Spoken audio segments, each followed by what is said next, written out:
أشهد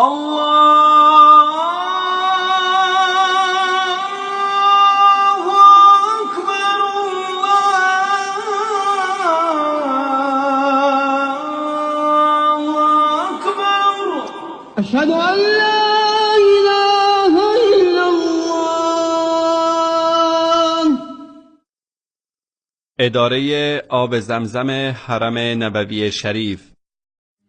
دولت خادم حرمین شریفین ملک سلمان بن عبدالعزیز حفظه الله توجه و عنایت ویژه‌ای به مسجد نبوی شریف دارد و برای آماده ساختن این حرم مبارک جهت استقبال از زائران در طول سال از هیچ کوشش و تلاشی دریغ ننموده و کلیه امکانات را برای خدمت به زائرینی که از نقاط مختلف جهان به سوی این مکان مقدس می آیند به کار بسته است.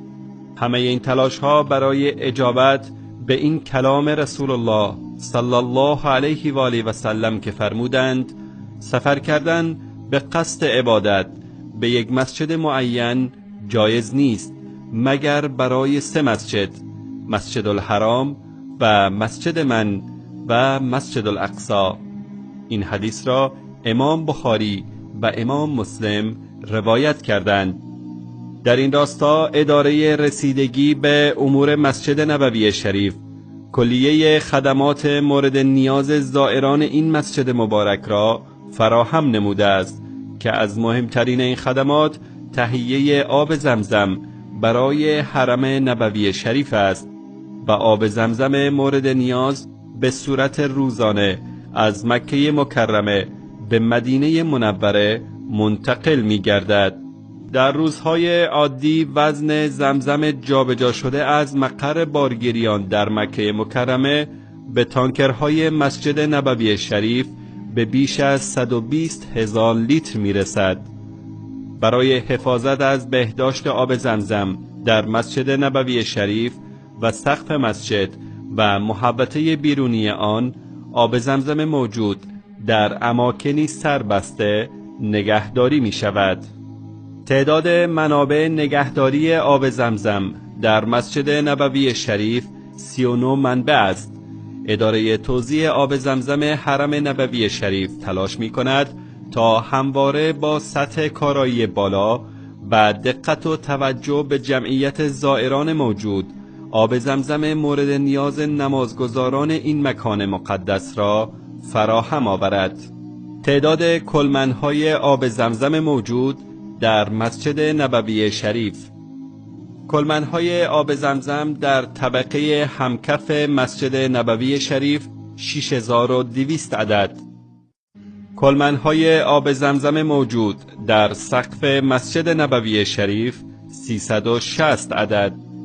کلمن‌های آب زمزم محوطه‌های بیرونی مسجد نبوی شریف 490 عدد و کلمن‌های احتیاطی آب زمزم 4000 عدد. بنابراین مجموع کلمن‌های آب زمزم موجود در مسجد نبوی شریف بیش از 11000 کلمن است و علاوه بر کلمن‌های آب زمزم موجود 40 دستگاه آب سرد کن و 40 جایگاه ویژه برای نوشیدن آب سرد در محوطه‌های بیرونی مسجد نبوی شریف وجود دارد. جایگزین کردن 5000 کلمن جدید در مسجد نبوی شریف به جای کلمن‌های قدیمی، راه اندازی جایگاه‌های جدید آب آشامیدنی در محوطه‌های بیرونی مسجد و افزایش نیروهای خدماتی توزیع آب زمزم جهت استفاده زائران از جمله تلاش‌های دیگر اداره توزیع آب زمزم حرم نبوی شریف می باشد.